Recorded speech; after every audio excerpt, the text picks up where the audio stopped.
안녕하십니까. 라스트 성공 전략의 최리나입니다. 코스피가 11월 11일 옵션 만기 충격을 많이 회복하고 있는 듯한 모습이네요. 1875선까지 내주었던 코스피. 그러나 오늘 아침 현재 지수를 보니까 1900 거의 한 35선까지 올라왔거든요. 거의 저점 대비 60포인트가량 상승한 걸 보면 100포인트 중에 한 10분의 6 정도는 회복을 한 상황이다라고 볼 수 있겠습니다. 어제 30포인트 이상 급반등에 이어서 오늘도 재차 반등세가 추가적으로 더 나오는 상황인데요. 1시 넘어서면서부터 약간 1930을 잃는 듯한 모습도 나왔었습니다만 지금 다시 1930선 안착을 시도하고 있습니다. 이에 앞서서 뉴욕 증시가 먼저 급반등하는 모습이 나왔었습니다. 문제 아일랜드가 구제금융을 결국 수용하면서 받아들일 것이다 라는 뉴스가 보도가 됐기 때문에 외국인들은 현물에서 거의 3거래일 만에 컴백을 하는 모습이었지만 여전히 선물을 파는 것은 좀 찜찜한 부분이라 하겠습니다. 오히려 외국인들의 선물 매도는 그나마 줄고 있는 게 좀 다행인데 개인들의 선물 매도가 재차 확산되고 있네요.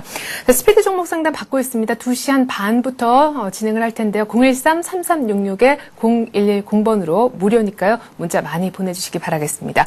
우리투자증권의 이경민 책임연구원과 함께 지금까지 시황 한번 분석을 해보죠. 안녕하십니까? 네, 안녕하십니까? 네, 오늘 그래도 재차 계속해서 반등이 추가적으로 나오고 있는데 오늘 장의 특징을 분석해 주신다면요. 일단 전일 강한 상승세를 보인 이후 미국 증시 강한 반등에도 불구하고 좀 숨고르기 국면이 나타나고 있는 것이 아닌가라는 생각을 하고 있습니다. 그렇지만 시장 흐름에 있어가지고 지속적으로 플러스권을 유지하면서 긍정적인 모습을 이어가고 있는데요. 특히 외국인 매수세가 유입되고 있음에 따라가지고 시장은 견조한 흐름을 보이고 있는 것으로 나타나고 있습니다. 다만 외국인 선물 매도세 그리고 그에 따른 프로그램 매물이 강하게 출회되면서 시장 상승 탄력을 좀 저해하는 모습을 보이고 있습니다. 이런 점은 시장에서 앞으로도 지속적으로 좀 관심을 가져보실 부분이라고 보고 있습니다. 특히 업종들 중에서는 기계업종과 그리고 전기전자, 건설, 유통업종 등이 1% 이상 상승세를 보이면서 시장을 주도하고 있어 이런 업종들이 추가 상승할 경우에는 코스피의 긍정적인 흐름이 좀 더 이어질 수 있다고 보고 있습니다. 네, 특별히 오늘 기계주의 움직임이 장 초반서부터 괜찮았었는데요. 네. 기관들이 좀 집중적으로 관심을 보이는 것 같습니다. 옵션 만기 이후에 사실은 지지부진했던 기계주 아니었습니까? 네. 지금 옵션 만기 때 당시에는 중국 관련해가지고 중국 관련 긴축 이슈가 불거지면서 좀 하락폭이 좀 컸던 것이 사실입니다. 하지만 2011년에는 글로벌 경기 회복이 산업재 수요 확대로 이어지면서 좀 긍정적인 성장이 예상되고 있기 때문에 좀 중장기적으로 보신다면은 큰 무리가 없을 것으로 예상되고 있는데요. 이런 단기 하락에 따른 가격 메리트 그리고 2011년 중장기적인 전망에 대한 긍정적인 뷰가 반영되면서 기계 업종이 강한 반등이 나타나고 있습니다. 특히 현대엘리베이터가 단기금 M&A 이슈로 인해 급락했던 부분을 어느 정도 만회하려는 반등세가 나타나고 있고요. 그리고 두산중공업 그리고 두산인프라코어 등 중국 관련 성장주가 좀 강한 모습을 보이고 있어서 긍정적인 흐름을 이어가고 있고 또 조만간 단기 하락이라든지 물량 소화 과정을 거칠 경우에는 저점 매수하시는 전략도 긍정적으로 보고 있습니다. 네, 넓게 보면 함께 중국주라고 볼 수 있는 그러나 철강 금속은 오늘 급락세를 몇몇 대형주들은 면치 못하고 있는데요. 중국의 금리 인상이 거의 기정사실화되어 있습니다. 이번 주말에 지금 나올 수 있다고 하는데 같은 중국주라도 왜 이렇게 철강 금속 쪽은 오늘 또 분위기가 안 좋은 건지 저가면서 해볼 수 있는 좋은 찬스라고 보시는지요? 지금 철강 금속 같은 경우는 업황 자체에 있어가지고 좀 불안한 모습을 아직까지 이어가고 있습니다. 특히 오늘 같은 경우는 현대제철 포스코 광양제철소 열형 공장이 신설할 것으로 예상됨에 따라가지고 철강 업종의 경쟁까지 심화될 수 있다는 전망이 나타나고 있습니다. 이런 모습으로 인해 이런 소식으로 인해 기관의 매물이 출회되고 있기 때문에 포스코를 비롯한 현대제철 철강 관련주들이 좀 급락세를 보이고 있는데요. 단기적으로는 경쟁이 심화되고 좀 그에 따라가지고 업황 자체가 좀 불투명성이 커진다는 점에 있어가지고는 좀 신중한 접근이 필요할 것으로 보이고 있습니다. 다만 지금 현재로서는 가격 메리트라든지 그런 부분을 좀 생각해 보신다면은 점진적인 접근 그리고 조정 시 매수하는 그런 전략도 무리가 없지 않나라는 생각을 하고 있습니다. 네. 자, 지금 오늘 종합주가지수 1935포인트인데요. 아무래도 오늘이 이번 주 마지막 거래일이다 보니까 거래량은 좀 부족한 듯한 모습 속에 반등하고 있는 것 같아요. 주말에 중국 추가 금리 인상 소식도 어느 정도는 알고 있는 뉴스인데 지금 마감까지 어떤 전략으로 임하면 좋을지 다음 주 전략까지 미리 좀 챙겨주시죠.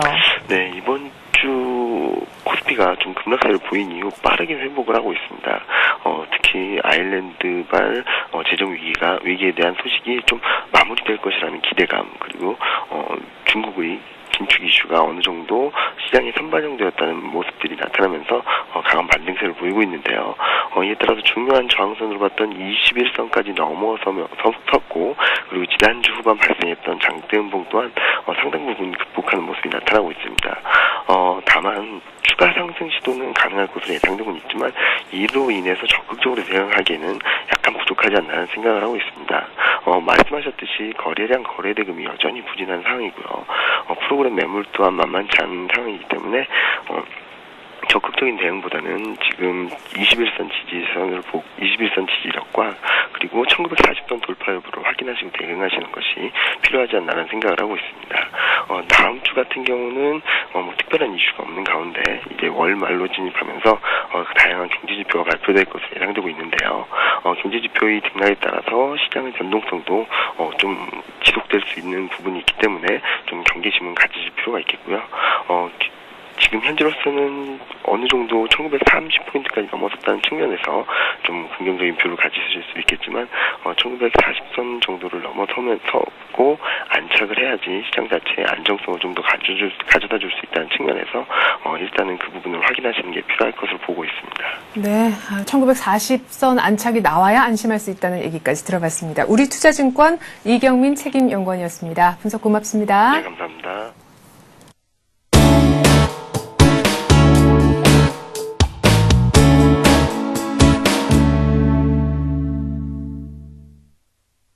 이슈 얘기 나눠보겠습니다. 하이투자증권의 김영진 부장 화상 연결되어 있습니다. 부장님 안녕하세요. 네, 안녕하십니까. 네, 오늘은 주봉이 마감되는 날인데 주중의 변동성은 컸습니다만 주봉상으로는 양봉이 나올 분위기인데요. 네, 그렇습니다. 지난 주말에 종가가 1913포인트로 마감을 했었기 때문에 이 정도라고 한다면 당연히 이번 주는 양봉으로 마감한다 이렇게 봐야 될 것 같습니다.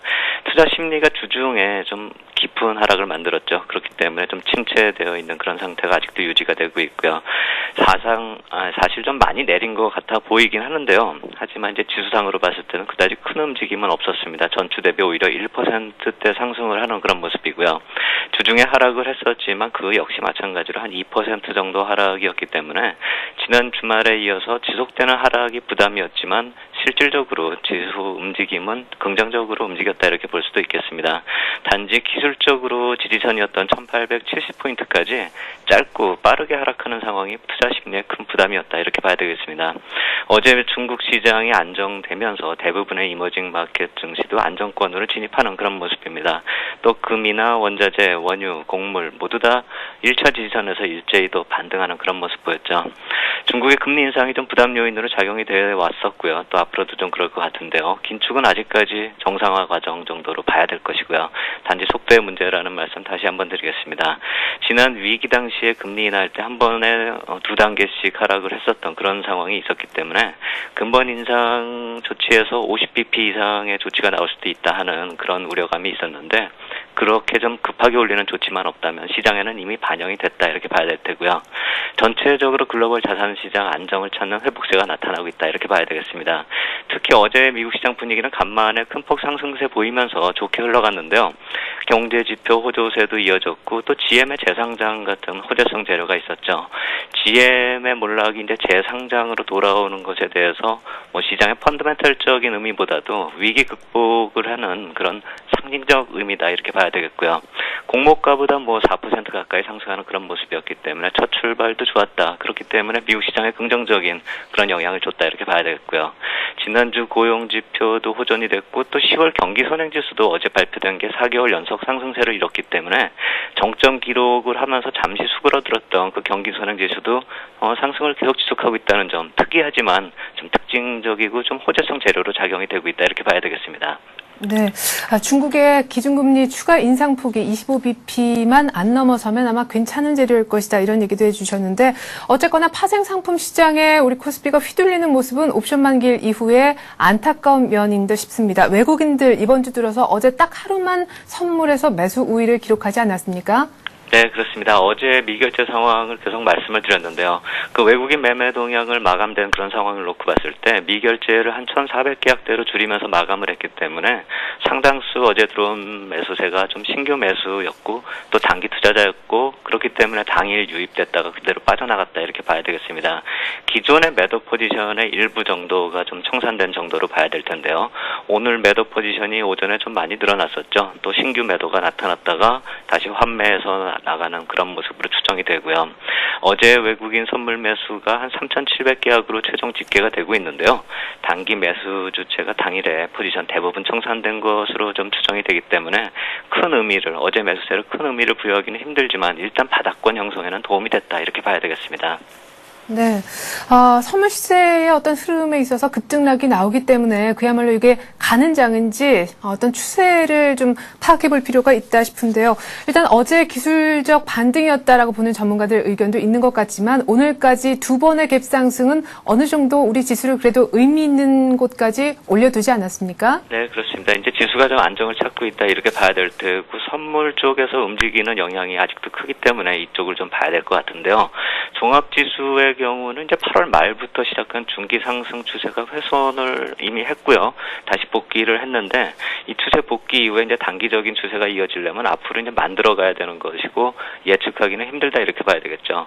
선물 같은 경우는 약간 좀 차이가 있는데요. 이 수렴 과정이 진행되는 패턴으로 진행이 되고 있습니다. 지금 한번 표를 보면서 말씀을 드리겠는데요. 상승 추세선 한 2개 정도를 그릴 수가 있는데요. 3월과 4월의 지지선이었던 추세선이 하나가 있고요. 지금 그림에서 보는 위에 있는 분홍색 선을 말씀을 드리는 것입니다.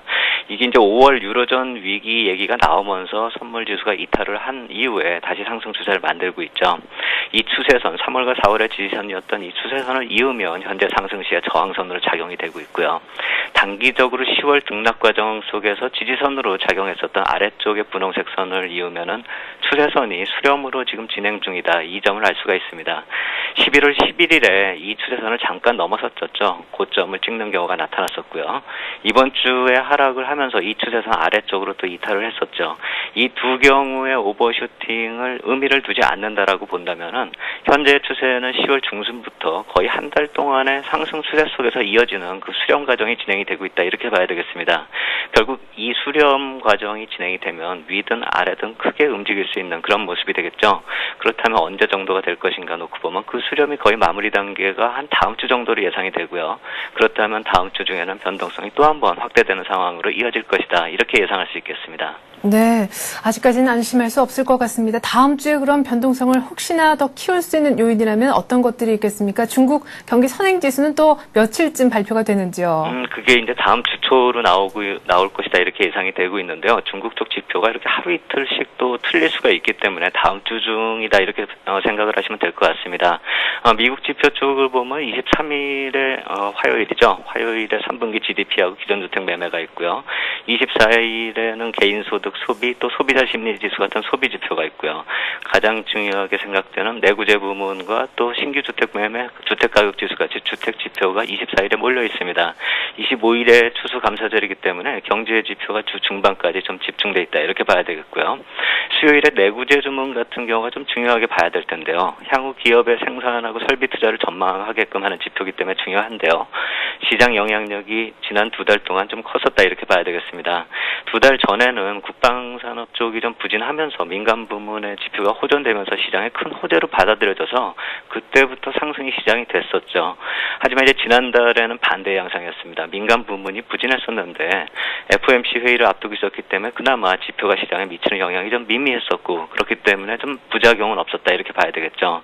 지표의 특성을 보더라도 그 다음 주에 나오는 PMI 지수하고요. ISM 제조업 지수하고 바로 연결되기 때문에 시장에 미치는 영향이 크다 이렇게 봐야 되겠습니다. 다음 주 중반에 내구재 부문 한번 잘 지켜봐야 될 것 같고요. 중국 쪽을 본다면 말씀하신 대로 그동안에 이제 글로벌 시장을 압박한 긴축 모드에서 경기 선행 지수가 호재성 재료를 만들어낼 수 있는가? 이거 벌써 몇 달째 기다린 재료죠. 지난달에 기대했던 것도 한 달을 더 기다렸었는데 이번에는 반전이 나타나는지 한번 볼 필요가 있고 영향력이 크다 이렇게 봐야 되겠습니다. 그동안에 안 나타나던 긴축 모드가 또 갑자기 나타났기 때문에 이러한 호재성 재료가 반전 모멘텀이 될 수 있는지가 중요하겠다 이렇게 말씀을 드리겠고요. 선물지수 흐름이 아까도 말씀드렸듯이 수렴 이후에 큰 폭 움직임이 가능한 모습 속에서 다음 주 경제 지표도 중반에 이렇게 무게감이 좀 크다 이 점을 본다면은 시장의 이제 기술적 지표하고 더불어서 펀더멘털 역시 방향성을 잡는 중요한 한 주가 될 것이다 이렇게 말씀을 드리겠습니다. 네, 수요일 날 미국의 내구재 주문 그리고 주 초반 언제쯤인지 나오게 될 중국의 경기 선행지수 이 두 지표는 꼭 챙겨봐야 될 것 같습니다. 하이투자증권 김형진 부장이었습니다. 고맙습니다. 감사합니다.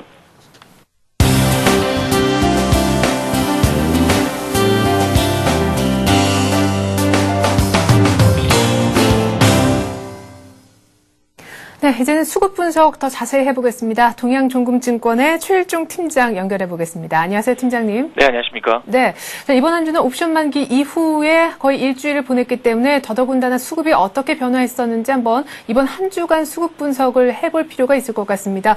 외국인들이 조금 달아난다는 느낌도 있었는데요.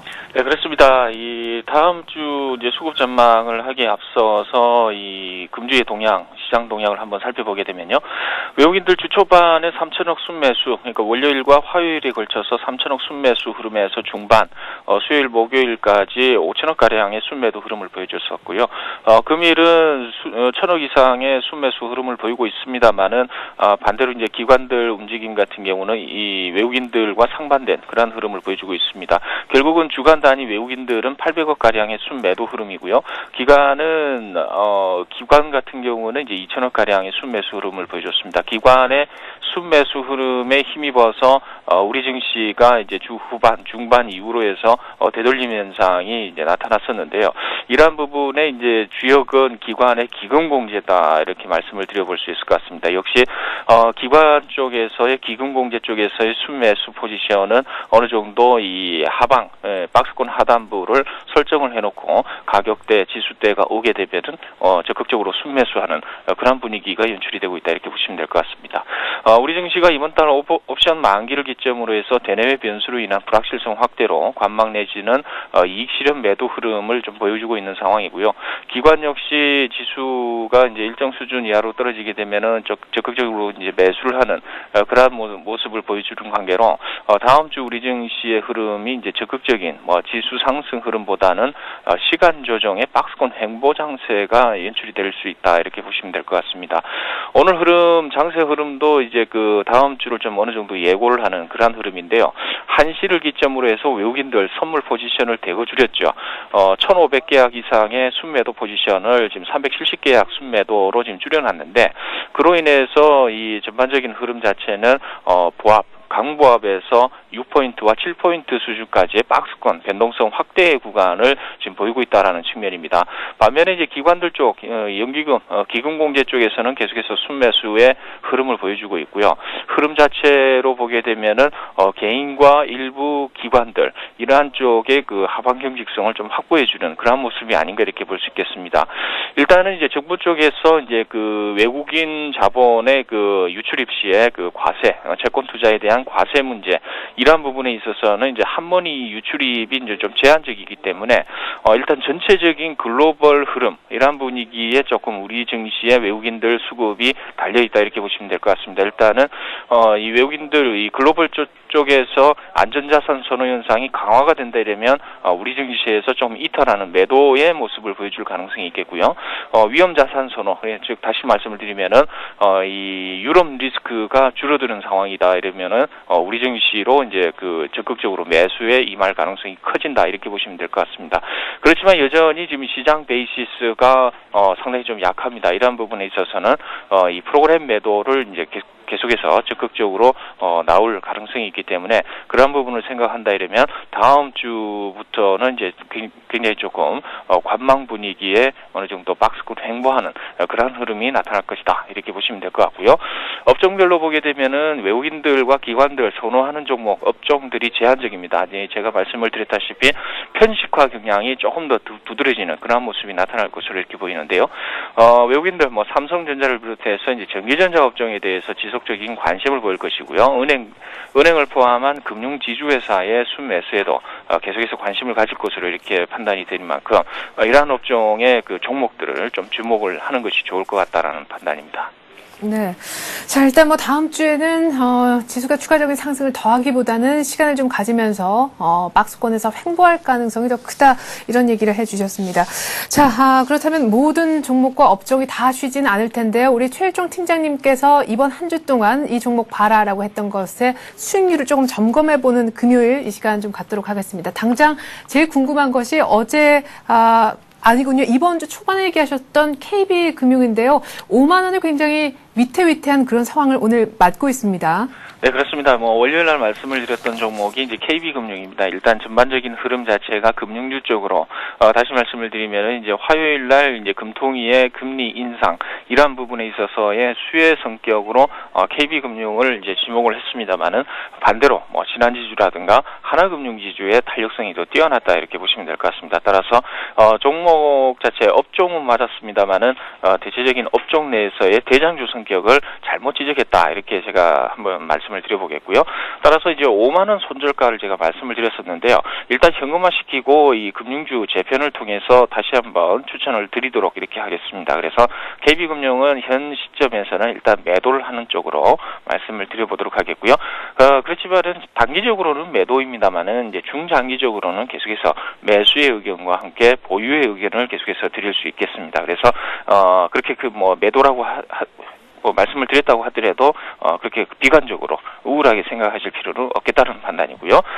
그다음에 이제 화요일이죠. 화요일 날 제가 말씀을 드렸던 종목이 금호석유입니다. 금호석유 같은 경우는 계속해서 이 21선을 기점으로 해서 21선을 기점으로 해서 계속해서 이제 탄력을 받고 있는 종목입니다. 합성 고무에 대한 어느 정도의 그 시황 이러한 부분을 지목을 해서 계속해서 말씀을 드리는 종목인데요. 계속해서 매수 지속입니다. 보유하시고요. 그리고 계속해서 매수하는 쪽으로 이렇게 말씀을 드려보도록 하겠습니다. 목표가 10만 원까지 보유하시는 거 잊지 마시고요. 수요일 날 말씀을 드렸던 종목 한진중공업입니다. 한진중공업 같은 경우는 낙폭 과대에 의한 단기 기술적 반등을 누린 그러한 움직임을 우리가 생각을 해볼 수 있는 그런 종목이다 이렇게 말씀을 드렸는데요. 자산가치 부각이라든가 그리고 이 해외 자회사 수빅 자회사의 어느 정도 실적 개선 이러한 부분이 상당히 좋을 것이다 이렇게 말씀을 드렸던 부분입니다. 아직까지 1차 상승 바닥에서의 그 장대 양봉 이후에 단봉 형식으로 십자봉 나오는 그런 양상이 나오고 있다라는 거죠. 지금 오늘까지 관망의 흐름이 지금 나오고 있다라는 부분을 좀 말씀을 드려보고 싶고요. 현재 시점 보유의 매수 지속이다 이렇게 보시면 될 것 같습니다. 그래서 이 목표가 5만 원까지 계속해서 관찰을 하시는 쪽으로 말씀을 드리겠고요. 전일 제가 말씀을 드렸던 종목이 KT죠. KT 밑꼬리 달고 지금 올라오는 쪽인데요. 현재 구간 계속해서 매수 구간입니다. 그리고 만약에 눌림목을 받는다고 하더라도 5일선 추정이 아니다 이렇게 했을 때 46,000원까지는 이제 어느 정도 떨어질 구간이 있는데 46,000원까지 계속해서 매수하시는 쪽으로 이렇게 말씀을 드리겠고 현 시점에서도 매수 구간이다 이렇게 말씀을 드려보도록 하겠습니다. 목표가 51,000원까지 계속해서 우리가 살펴봐야 된다는 점 우리가 좀 지켜보죠. 네. 거의 다 금호석유, 한은진중공업, KT 모두 다 일단 홀딩하고 이런 얘기셨는데, KB금융에 대해서는 매도 손절 의견을 주셨다는 거 꼭 참고하시면 좋겠습니다. 최일종 팀장님, 고맙습니다. 감사합니다.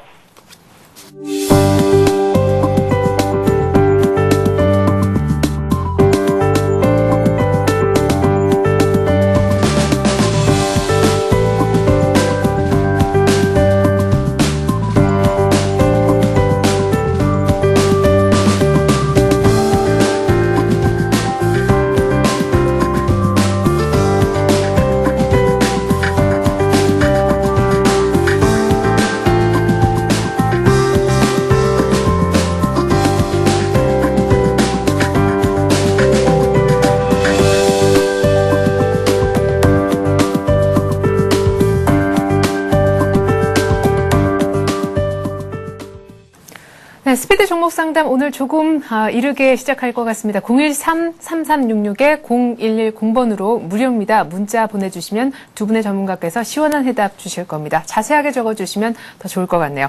오늘은 김재춘 전문가 그리고 홍희진 전문가 두 분을 모셔봤습니다. 두 분 안녕하세요. 네, 안녕하세요. 네, 자 코스피가 1935선 참 많이 올라왔다 싶지만 여전히 우려의 목소리가 있습니다. 수급에 대해서도 그리고 대외 변수에 대해서도 안심할 수 없다는 의견들이 있는데 일단 이번 주는 그럭저럭 주봉상으로도 괜찮고 그렇습니다. 오늘도 플러스 마감입니다. 조금 더 지켜볼 부분이 주말 혹은 다음 주에 있다면요. 그렇죠. 이제 그런 부분에 대해서 위험 관리를 좀 하시고 넘어가시는 게 항상 좋을 것 같습니다. 어저께도 제가 지금 수익 나신 부분에 대해서는 좀 현금 비중을 늘려주자라고 말씀을 드렸었는데 일단 그런 부분도 지금도 마찬가지로 같은 전략으로 이제 일단은 주말 동안에 어떠한 전략이 나올지, 어떠한 뉴스가 나올지 모릅니다. 뭐 중국 금리 인상 부분도 지금 가셔야 되는 시점이기 때문에요. 그러한 부분에서도 조금 더 리스크 관리가 또 필요한 시점이고요. 일단 현금을 들고 있다면은 그 주식을 좀 싸게 매수할 수 있는 타이밍을 언제든지 주는 장이기 때문에요. 변동성이 상당히 큰 장이니까요. 그러니까 그러한 부분을 고려해 보신다면은 어저께와 전략을 마찬가지로 일단 현금 비중 한 30% 정도 확보를 해 두신 다음에 일단 수익 나신 거 좀 챙겨가는 전략 드리도록 하겠습니다.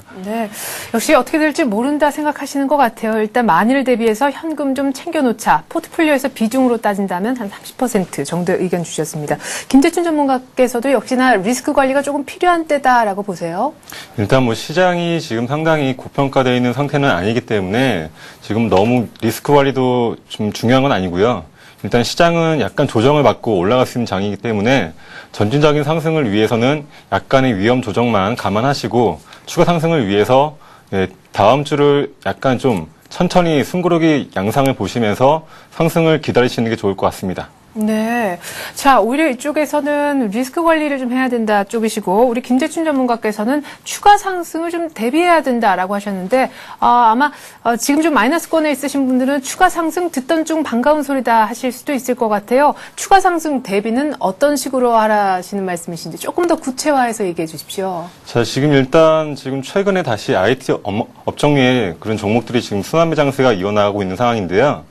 지금 뭐 종목들이 많이 올라갔던 종목들은 약간 좀 조정을 받고 있는 상황이기 때문에 지금 종목에 대한 그런 순환매 장세의 그런 지금 현상을 잘만 이용하신다고 볼 때에는 종목에 대한 그런 적정한 매수 적기를 타이밍을 노릴 수 있겠습니다. 지금 종목 교체 시기를 잘만 타이밍을 오르신다고 볼 때에는 지금 다시 한번 상승을 지금 시도를 노리고 있는 IT 업종의 삼성전자와 삼성전기 같은 그런 주도 업종에 적절한 타이밍을 아직도 늦지 않았기 때문에 기아차나 현대차보다는 새롭게 떠오르고 있는 IT 업종에 대한 주도적인 종목을 적절하게 매수를 하신다고 볼 때에는 2000포인트를 돌파하는 데 있어서 가장 수익을 크게 올릴 수 있는 종목을 잡을 수 있는 타이밍이라고 볼 수 있겠습니다. 네, 뭐 자동차, 화학 이쪽보다는 IT 쪽 얘기를 하셨습니다. 아마 삼성전자는 상징적인 것 같고요. 오늘 일단 82만 원대, 오늘 사는 날은 좀 아닌 듯 하는 생각도 드는데 삼성전자는 아직도 싸다고 보시나 봐요. 지금 일단 오늘 같은 경우에는 당장은 금요일장이기 때문에 매수 적기는 아니겠지만 네. 다음 주에 한번 기회를 줄 것으로 저는 생각하고 있습니다. 네. 자, 이렇게 해서 IT 좀 사보자 얘기도 있었고 현금 좀 늘리자 양쪽의 의견을 모두 함께 들어봤습니다. 스피드 종목 상담 지금부터 본격적으로 시작을 해보겠습니다. 먼저 한국정보통신 저희가 종목 상담부터 시작을 할 텐데요. 4,250원에 사셨나 봐요. 근데 최근에 두 번이나 가격 제한폭까지 내려가는 일명 한가를 맞고 지금 4,000원대 정도가 겨우 유지가 되고 있는데 50%나 많이 갖고 계세요. 그렇습니다. 지금 오늘 장 흐름을 본다면 분봉을 제가 봤을 때는 좀 멀미가 날 정도로 상당히 지금 변동폭이 상당히 심합니다. 그러니까 하락도 커지다가 상승도 커지는 흐름을 지금 보여주고 있는데요. 일단 이러한 종목에 대해서 대응이 안 되신다면 저는 이제 매매를 아예 자제를 하시는 게 어떨까라고 지금 생각이 되고 있습니다. 그렇기 때문에 현재 시점 지금 종가 한 30분 정도 남겨 있는 상황에서 앞으로 어떻게 전개가 될지는 조금 더 지켜봐야 될 것 같습니다. 오늘 양봉으로 마감을 한다면은 내일은 다음 주 월요일이겠죠. 월요일날 좀 상당히 긍정적인 흐름이 나올 수 있을 것 같은데요. 근데 차트의 흐름 보면서 말씀드리도록 하겠습니다. 지금 차트 흐름 보신다면은 지난번에 그 급등이 있었습니다. 그 종목을 보신다면 2,500원권에서 5,900원까지 단기간에 이제 그 급등이 있은 다음에 지금 조정이 일어나고 있는데요. 일단은 조정이 일어나고 있는 점에서 저는 좀 부담스럽게 생각하는 부분이 어저께 좀 장대 음봉이라고 좀 생각하시면 될 것 같은데요. 이 음봉에 대한 의미를 좀 바르게 해석할 필요가 있을 것 같습니다. 하지만 지금 오늘 같은 경우도 지금 하방 경직이 나와주고 있는 상황에서 일단은 조금 더 흐름을 지켜볼 필요가 있다라고 생각이 되어집니다. 그렇기 때문에 저는 21선을 기준으로 3,600원 정도를 손절가로 좀 설정을 하시고 일단 좀 기다려보자라고 설정을 해드리겠습니다. 다소 이제 지금 아직까지도 많은 가격이 있다라고 생각이 되는 시점인데요. 동사 같은 경우도 이제 카드 결제에 대한 이제 중개 수수료를 받고 있는 업체거든요. 네. 이제 실적이 상당한 우량한 회사이기 때문에 실질적인 측면에서 본다면 아직까지도 주가는 저평가되어 있는 부분이 있습니다. 그렇기 때문에 그런 부분 한번 믿어보자는 측면에서 저는 21선까지 이탈이 없다면 일단은 홀딩 하시는 전략 드리겠고요. 한 4,100원 이상에서는 일단 좀 비중을 절반 정도 줄이신 다음에 흐름을 좀 다시 보시는 전략 제시해드리도록 하겠습니다. 네. 3,500원 한국정보통신 빠지면 안 되는 가격이라고 얘기하셨고 4,100원까지 조금 반등한다면 조금이라도 비중을 줄여놓자라는 의견이 나왔습니다. 다음으로는 우리금융지주를 좀 봐드릴게요. 13,350원에 매수하셨다고 하시고요. 지금 현재가하고 거의 비슷한데 30% 정도 갖고 계신 것 같습니다. 글쎄요. 좀 한 달 정도 이전에 9월 달에 이 종목을 사신 것인지 아니면 급락 이후에 이제 막 어제 뭐 이럴 때 사셨는지 시기는 명기를 안 해주셨는데요. 어쨌든 M&A의 좀 여파를 크게 좀 충격을 받은 그런 종목이잖아요. 앞으로 M&A 구도에 따라서 주가도 많이 달라질 것 같다는 생각도 듭니다. 예, 지금 최근 하나금융지주가 지금 우리금융에 눈독을 들이고 있다고 하지만 지금 현재로서는 아직 정확하게 명확하게 지금 나온 상황은 아니고요. 일단 뭐 지금 그런 내용은 다음 주에 명확히 되겠지만 현재로서는 차트를 제가 좀 보고 말씀을 드리도록 하겠습니다. 우리금융을 좀 길게 볼 때 1년 넘게 차트를 좀 보신다고 볼 때는요. 지금 최근에 주가 13,000원 정도의 단가가 강하게 지금 지지라인으로 보일 수가 있겠습니다. 지금 이 차트로 볼 때에도 지금 13,000원 정도 단가가 지금 강하게 지지라인 형성해주고 있는 단가이기 때문에 13,000원 정도면 주가를 매수하시는 단가로 적정한 단가인데요. 물론 이제 추가적인 상승을 위해서 어디까지 올라갈 수 있을 것인가가 가장 중요하겠습니다. 근데 지금 최근에 이 주가는 저점을 인식을 가능한 단가겠지만 상승을 위한 모멘텀이 지금 시장에서 없기 때문에 이번에 다음 주에 있을 하나은행과의 그런 인수합병 과연 쟁점이 어떻게 될지가 중요한 시점에서 지금 현재로서는 지금 최근에 단기적으로 오늘 같은 경우에도 5일선을 돌파하지 못한 상황에서 다음 주에 5일선만 돌파를 하고 안착만 하고 다시 한번 정배열적으로 올라서고 다시 한번 상승 방향으로 그런 추세만 올라설 수만 있다고 본다면 우리금융도 다시 한번 15,000원대로 올라설 수 있을 것이라고 예상할 수 있겠습니다. 네. 그런데 지금 일각에서는 아직 물론 말씀하셨듯이 가닥이 잡히지 않았습니다만은 하나금융지주 쪽에서는 이렇게 우리금융과 외환은행을 함께 좀 저울에 올려놓은 듯 싶었다가 외환은행 쪽에 관심을 지금 더 보여주고 있는 그런 상황이잖아요. 만약에 하나가 우리를 구원 안 해주면 우리금융은 더 빠질 수도 있는 겁니까? 지금 솔직히 제가 볼 때는 하나은행이 우리금융을 인수한다 하더라도 하나금융 자체의 그런 큰 힘이 그게 실릴 거라고 생각하고 있지는 않습니다. 지금 우리금융 자체가 하나금융 인수와는 상관없이 지금 기업 자체의 펀더멘탈이 중요한 상황이기 때문에서 지금 우리금융의 실적 자체로만 볼 때에도 하나금융 인수와는 상관없이 지금으로 볼 때에는 추가적인 상승과 하락에 대해서 하나금융과의 상관없이 지금 현재 주가 수준으로 볼 때에는 충분하게 지금 매수를 하셔도 괜찮을 것 같고 지금 비중이나 가격 단가 자체가 지금 크게 부담이 안 되는 시점이라서 추가적인 상승을 좀 기다려 보셔도 크게 문제가 될 것으로 생각하진 않습니다. 네, 우리금융지주 들고 계신 분 M&A하고 상관없이 지금 비중도 좋고 매수가 타이밍도 좋다고 하십니다. 조금 한번 들고 있어 보시면 좋을 것 같네요. 자, 다음으로 3152님께서 보내주셨는데요. 종목을 좀 많이 보내주셨는데 그중에 하나는 홍익진 전문가께 좀 제가 보여드려야겠어요. 14만 7,500원에 지주회사 두산을 사셨다고 하신데요. 30% 비중을 갖고 계신데 궁금한 사항을 구체적으로 적어주셨네요. 목표가를 얼마 정도로 잡으면 됩니까? 지금 일단은 마이너스권이신데 기다릴 요량이신 것 같아요. 일단은 저는 목표가를 지난 전고점 한 17만 원 정도까지는 잡아보셔도 될 것 같습니다. 근데 지금 개인적으로는 좀 시간이 걸릴 수도 있는 부분이기 때문에요. 너무 이제 단기적인 단기적인 대응을 하시기보다는 좀 여유 있는 대응을 하셨으면 좋겠는데 비중이 좀 약간 어느 정도 좀 크신 점이 좀 심리적으로 흔들릴 수도 있을 것 같습니다. 일단 차트의 흐름 보신다면은 동사 같은 경우도 이제 그 자회사를 두산 인프라코어라 두산 중공업 등 이제 우량한 회사들이 자회사를 두고 있습니다. 그런 회사들의 실적이 지금 매 분기마다 실적이 굉장히 이제 좋아지고 있는 추세에 있습니다. 이제 그에 따라서 이제 동사도 실적 개선이 이루어지고 있는 시점인데요. 차트 흐름을 보신다면은 지금 굉장히 중요한 장기 동안 그 2009년에 고점을 형성을 했었습니다. 13만 원 정도의 고점을 형성을 했었는데 13만 원이 굉장히 강력한 지금 지지선으로 작용을 할 수 있을 것 같습니다. 그렇기 때문에 일단 좀 중장기적으로 보실 거라면 13만 원 이탈이 있다면은 일단 매도를 하셔야겠지만 그렇지가 않다면 일단은 홀딩 전략 드리도록 하겠고요. 최근에 그 주가의 하락이 있었는데 주가의 하락이 있었음에도 불구하고 주가는 13만 원 그 부근에서 반등이 나온 거를 보실 수가 있을 거예요. 그렇기 때문에 13만 원에 지금 강력한 지지선이 구축되어 있는 상황에서 일단은 하방 경직은 이루어진 상태이기 때문에 저는 저항선 돌파를 좀 기다려 보시는 게 좋을 것 같습니다. 그러니까 그 단기적으로 저항선은 한 14만 5천 원에서 15만 원 선까지인데 일단은 그 선도 오늘 같은 경우도 지금 돌파하지 못하고 밑으로 흘러내리는 흐름이죠. 근데 이제 주봉을 보신다면은 주봉의 흐름은 굉장히 지금 양호한 상태로 지금 마감을 할 거를 이제 보실 수가 있겠습니다. 밑거리를 길게 달리고 오늘 같은 경우도 지금 거의 한 양봉을 그려줄 수 있을 만한 그런 흐름을 보여주고 있는데요. 그러면 15만 원까지 일단 가는 게 관건이다라는. 그렇습니다. 그러니까 탄력을 받는 시점이 그 정도라고 보시면 되고요. 일단은 좀 중장기적으로 들고 가실 때는 13만 5천 원 밑으로 깨지면 않는다면은 추세는 유지가 되고 있는 시점이기 때문에요. 너무 그렇게 크게 불안해하지 않으셨으면 좋겠고요. 또 이제 시장 상황이 굉장히 중요하기 때문에 시장 상황 꼭 살펴주시기 바라겠습니다. 네. 자, 13만 5천 원을 손절가로 불러주셨고, 일단 기다리신다면은 15만 원 돌파하면 17만 원 정고점까지 갈 것 같다. 이렇게 목표가를 15만 원 돌파하면 17만 원이라고 조건 있는 1차 목표가 제시가 나왔네요. 자, 다음으로 같은 분입니다. 아마 들고 계신 포트폴리오 중에서 여러 종목을 보내주신 것 같은데, STX 페노션 함께 봐드릴게요. 13,100원 정도에 사신 것 같고요. 15% 비중. 역시 뭐 그렇게 많은 비중은 아닌 것 같습니다.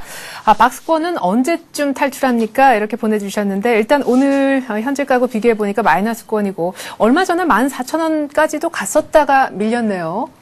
예, 지금 최근에 그 BDI 지수가 좀 상승적인 그런 추세에 있다고는 보여지지만 지금 현재로서 증권사 리포트도 나와 있는 상황인 게 지금 내년에 벌크선 업황이 좋지가 않습니다. 지금 일단 단기적으로 지금 STX 페노션 같은 경우 주가 차트를 보시게 되면요.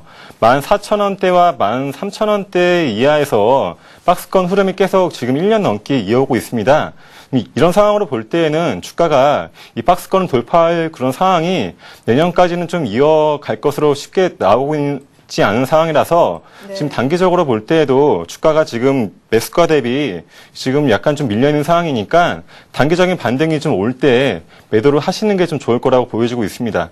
네. 그럼 언제 지금 12,250원이고 사신 가격 매수가는 13,100원 정도라고 거의 한 1,000원 정도 손해를 보고 계신데 매수가까지 어떻게든 기다렸다가 팔까요? 지금 일단 4분기 실적은 좀 좋아질 것으로 전망되고 있기 때문에요. 일단 12월 달 정도에 큰 반등의 기회가 주어질 것으로 보여지고 있습니다. 일단 14,000원 정도 언저리까지 올 것으로 전망이 되고 있는 상황인데요.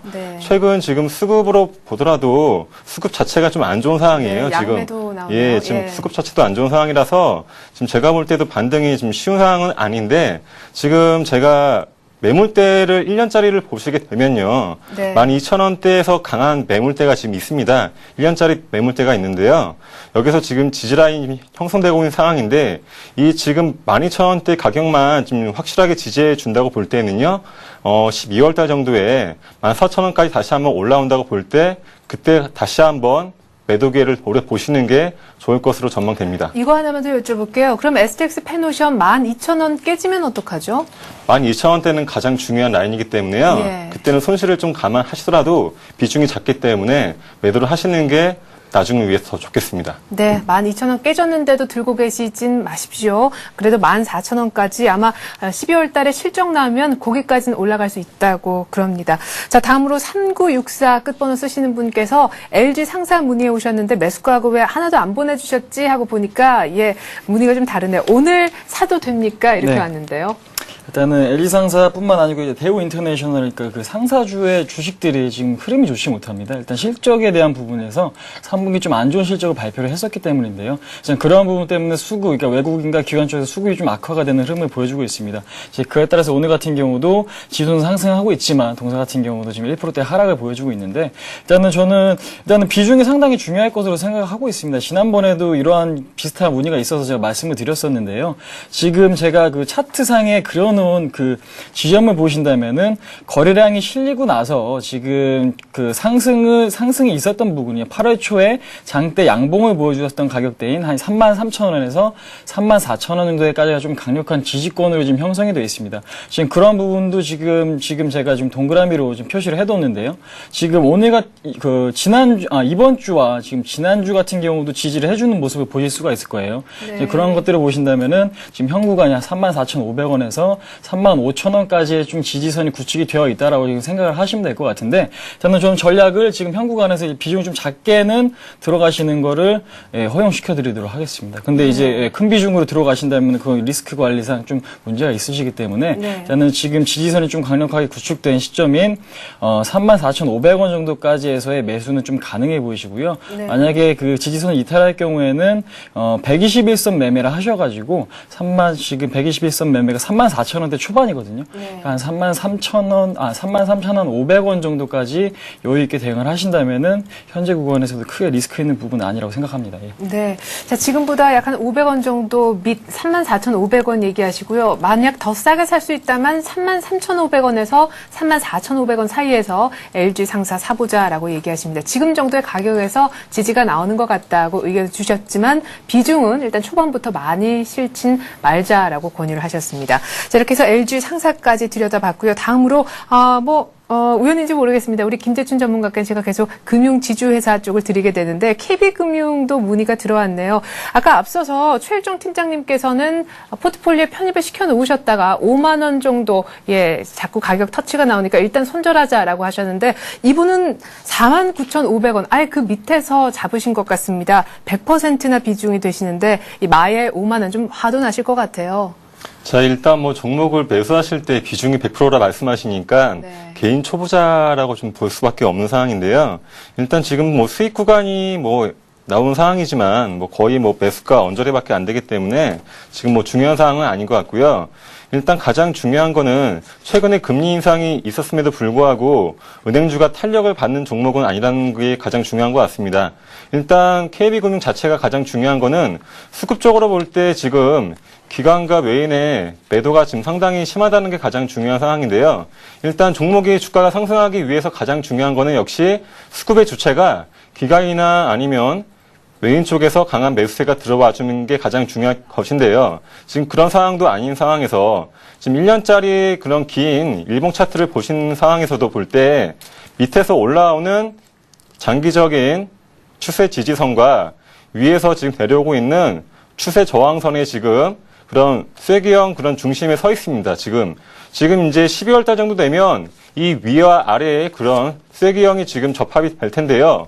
이런 12월 달 정도 사이에서 주가가 위로 튀어 올라갈지 밑으로 튀어 내려갈지가 이제 결정이 될 상황인데요. 네. 지금 당장은 일단 매수가 언저리에 있는 상황에서 아직 주가의 방향성이 지금 수급 자체는 안 좋은 상황이지만 확실하게 나오고 있는 상황은 아니기 때문에 5만 원 정도만 이탈하지 않는다고 볼 때에는요. 지금 현재 비중이 크진 상황이니까 5만 원 정도에서는 비중을 좀 축소를 하시되 5만 원만 지켜준다고 볼 때에는 주가가 상승할 때마다 비중을 조금씩 축소하시고 5만 원 이상 올라갈 때에 비중을 한 50% 정도로 줄이신 상태에서 56,000원 이상까지 지켜보셔도 괜찮을 거라고 보여지고 있습니다. 지금 55,500원인데요. 지금 비중 좀 줄일까요? 지금은 일단 다음 주 일단 5만 원까지는 좀 괜찮다고 보고 있습니다. 네. 5만 원까지는 예. 가격적인 지지라인은 상당히 중요합니다. 예, 그래요. 이렇게 해서 저희가 KB금융 앞서서 우리금융지주와 더불어서 봐드렸습니다. 다음으로 오늘 2% 넘게 오르고 있는 81만 8천 원까지 오르고 있는 삼성전자에 대해서 문의 오신 분이 계십니다. 끝번호 5789님이신데 일단 축하드릴게요. 75만 원에 삼성전자를 잡으신 것 같아요. 20% 정도 갖고 계신데 이제 언제나 삼성전자 갖고 계신 분들의 고민은 언제쯤 팔까인 것 같습니다. 목표가 얼마 정도로 잡으면 좋겠어요? 라고 물어오셨어요. 네. 일단은 저는 개인적으로 목표가를 지금 설정을 해드리자면은요, 정확하게는 말씀드리기 좀 어려운 부분이지만은 한 85만 원 이상까지도 가능할 수 있다고 생각을 하고 있습니다. 지금 다른 업종, 뭐 자동차라든지 화학 쪽에서 지금 급등에 따른 좀 조정이 나와주고 있는 시점인데요. 전기전자는 이제 좀 시작인 구간이 아닌가라고 지금 생각을 하고 있는데, 일단은 삼성전자 같은 경우도 지금 오늘 같은 경우 그 기관 쪽과 외인의 좀 강력한 순매수로 인해서 지금 급등의 흐름을 보여주고 있습니다. 그러니까 지수를 거의 삼성전자 혼자 지금 끌어올리고 있다고 해도 이렇게 크게 무리가 없는 시점인데요. 일단은 제가 지금 차트를 좀 보여드리겠습니다. 전기전자 업종 차트입니다. 제가 지난번에도 한번 말씀을 드렸었는데요.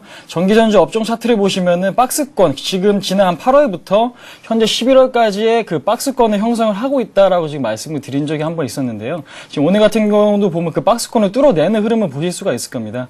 지금 이 구간이죠. 7,400에서 7,800 구간까지 박스권이지만 지금 오늘 같은 경우 보면 이제 8,000에 좀 가까운 지금 전기전자 지수를 나타내고 있습니다. 그렇기 때문에 박스권을 뚫은 만큼 앞으로 이러한 추세는 조금 더 유지가 될 가능성이 있기 때문에 현재 구간에서 너무 올랐다고 지금 지레 겁먹으시고 미리 파시기보다는 저는 목표가까지 한 85만 원 선까지 일단 홀딩해 보시는 전략이 어떨까라고 저는 생각을 하고 있고요.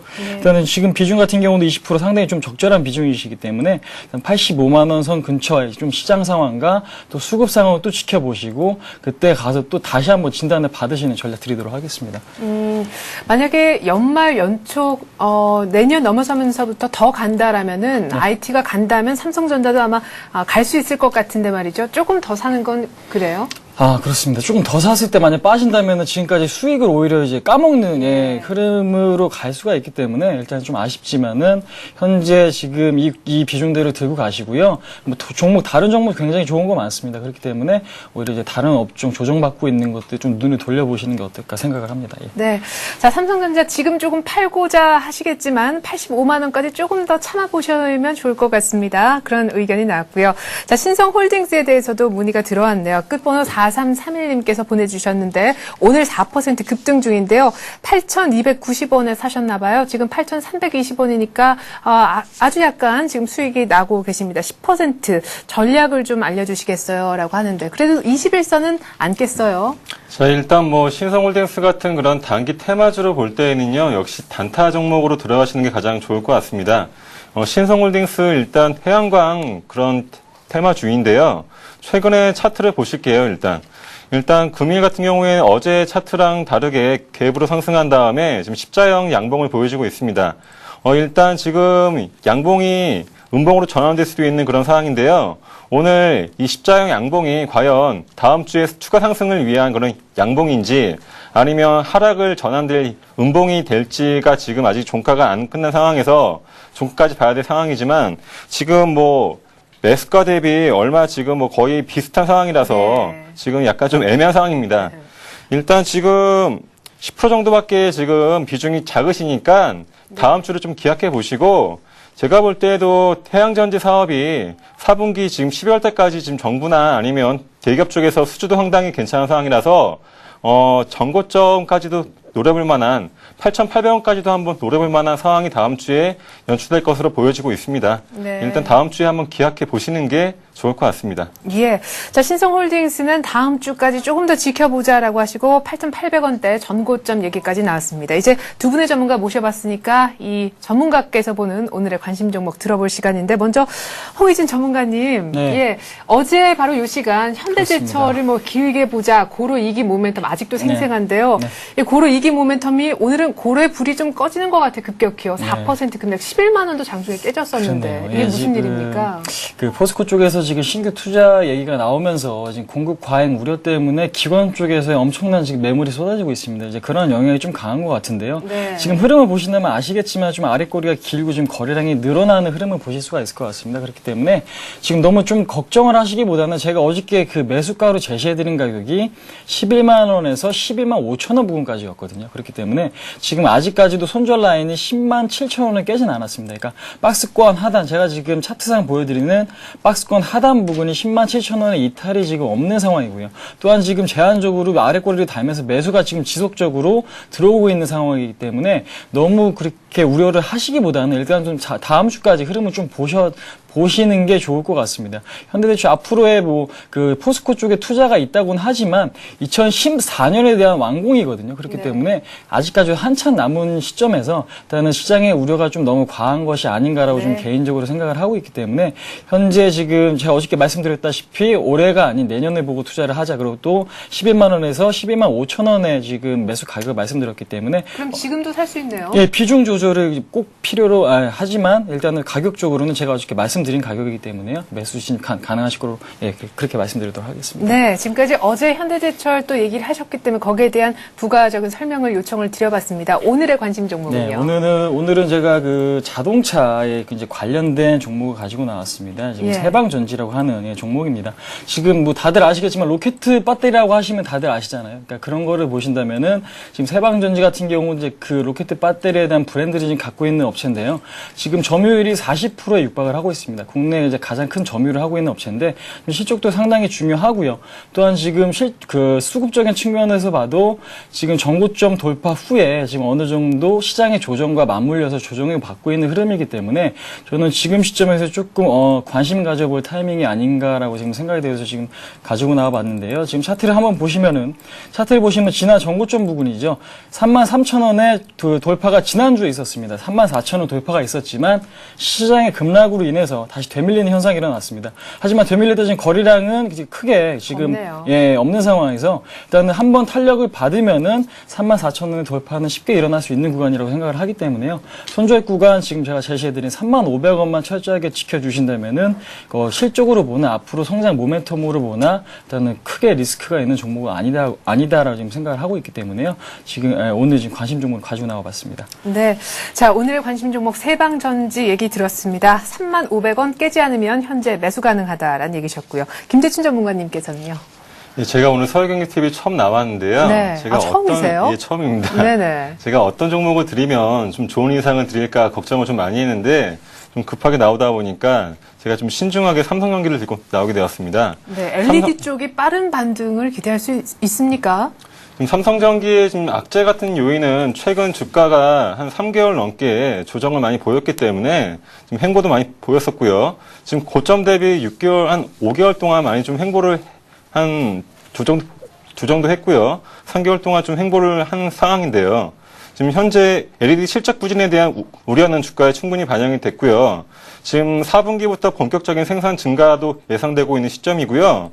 지금 차후에 LED TV가 공급 부족 현상이 지금 지속될 것으로 전망이 되고 있는 상황이라서 지금 4분기 이후 내년에 본격적으로 주가에 대한 실적이 지금 가치가 부여될 것으로 전망이 되고 있습니다. 네. 현재 주가 수준 자체도 지금 최근에 1년 이상의 차트를 보시게 되면 지금 저점에서 올라오는 추세에 다시 상승 추세로 이어져 나가고 있는 시점이라서 좀 최근에 역배열에서 다시 정배열로 올라서고 있는 시점이고요.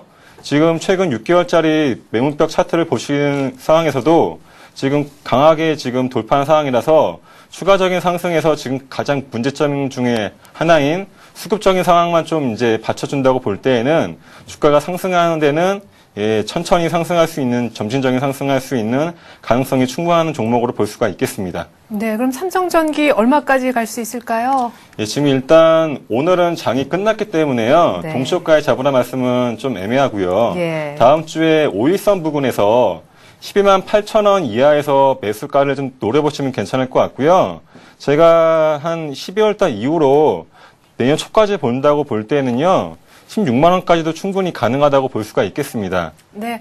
자, 삼성전기 오늘은 아니고요. 다음 주 초쯤이나 해서 12만 8천 원대 매수 한번 해보자라는 삼성전기 의견도 함께 들어봤습니다. 오늘 두 분의 전문가 김재춘 전문가, 홍희진 전문가 함께했습니다. 말씀 고맙습니다. 네, 수고하셨습니다. 감사합니다. 자, 동시효과 접어들었고요. 오늘 1940선까지도 끌어올리면서 끝날 것 같습니다. 외국인들의 막판 선물 매수 전환 가장 중요한 포인트가 아닐까 싶습니다. 저는 장 끝나고 2부로 다시 인사드리겠습니다. 고맙습니다.